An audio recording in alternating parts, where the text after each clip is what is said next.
তো বন্ধুরা, আমার নাম দীপ আর তোমরা দেখছো ডিআর ডি গ্রামীণ ইউটিউব চ্যানেল। তো আজকে আমি তোমাদেরকে একটি নতুন গল্প শোনাবো। গল্পের নাম অভিমান ও ভালোবাসা। শীতের এক সন্ধ্যায় কলকাতার এক ব্যস্ত ক্যাফেতে প্রথম দেখা হয়েছিল অনির্বাণ ও তৃষার। অনির্বাণ একজন তরুণ লেখক, যার গল্পগুলো পাঠকদের হৃদয় ছুঁয়ে যায়। অন্যদিকে তৃষা একজন চিত্রশিল্পী, যার তুলির আঁচড়ে যেন জীবনের নানা রং ফুটে ওঠে। তৃষা সেদিন বসেছিল এক কোণের টেবিলে, কফির কাপে চুমুক দিতে দিতে তার স্কেচবুকে কিছু আঁকছিল। হঠাৎ করেই অনির্বাণের চোখ পড়ল তার দিকে। মুগ্ধ হয়ে সে দেখল কি অপূর্বভাবে সে এক বৃদ্ধের ছবি আঁকছে। একটা গল্প যেন তার চোখের সামনে গড়ে উঠছে। খুব সুন্দর আঁকছেন, অনির্বাণ বলে উঠল। তৃষা চমকে উঠে তাকাল, তারপর হাসল। ধন্যবাদ। আপনি? আমি অনির্বাণ, লেখালেখি করি। এইভাবেই শুরু হয় তাদের পরিচয়।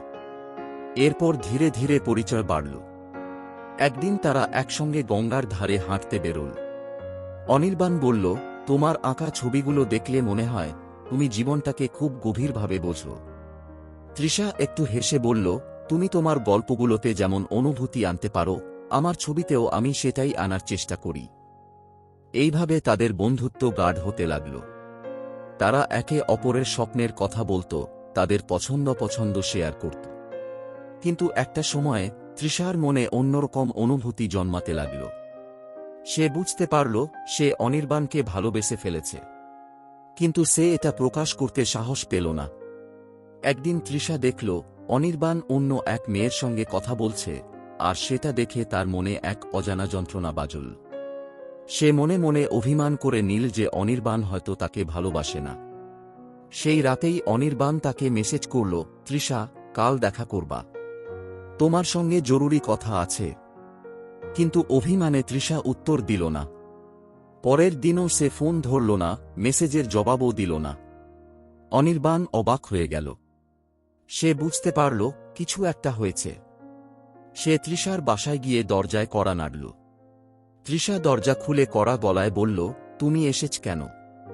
অনির্বাণ বলল, তৃষা, তুমি হঠাৎ দূরে সরে গেলে কেন? আমি কিছু ভুল করেছি? তৃষা রাগের সঙ্গে বলল, তুমি অন্য কাউকে ভালোবাসো না। অনির্বাণ বিস্মিত হল। তৃষা, তুমি কি বলছ?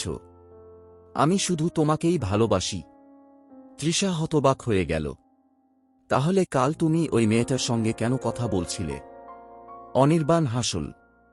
ও আমার ছোটবেলার বন্ধু, সুমনা।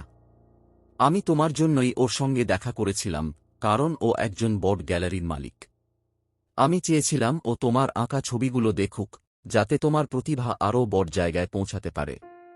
তৃষার চোখে পানি চলে এলো। আমি ভুল বুঝেছিলাম। অনির্বাণ তার হাত ধরে বলল, তৃষা, আমি শুধু তোমাকেই ভালোবাসি। তুমি আমার গল্পের নায়িকা। তৃষার চোখ ঝলমল করে উঠল। সে ধীরে ধীরে বলল, আর তুমি আমার ছবির সবচেয়ে সুন্দর রং। সেদিনের পর থেকে তাদের ভালোবাসা আরও দৃঢ় হল। একে অপরকে বোঝার চেষ্টা করল আরও গভীরভাবে। 1 বছর পর এক শীতের সকালে গঙ্গার ধারে, যেখানে একদিন তাদের বন্ধুত্ব শুরু হয়েছিল, সেখানেই অনির্বাণ তৃষার সামনে হাঁটু গেড়ে বসে বলল, তৃষা, তুমি কি সারা জীবন আমার সঙ্গে কাটাতে চাও? তৃষার চোখ ভরে উঠল আনন্দে। সে ধীরে ধীরে মাথা নাড়ল। হ্যাঁ, আমি চাই। গঙ্গার হাওয়ায় ভেসে গেল তাদের আনন্দের হাসি। ভালোবাসা যে শুধু রং আর শব্দের মধ্যে সীমাবদ্ধ নয়, তা প্রমাণ করল অনির্বাণ ও তৃষার গল্প। বন্ধুরা, গল্পটা আমি এখানেই শেষ করছি। গল্পটা ভালো হলে অবশ্যই লাইক, কমেন্ট, সাবস্ক্রাইব করে যেও। আবার ঠিক কালকে সন্ধে 6টায় নতুন ভিডিও আসছে। ধন্যবাদ।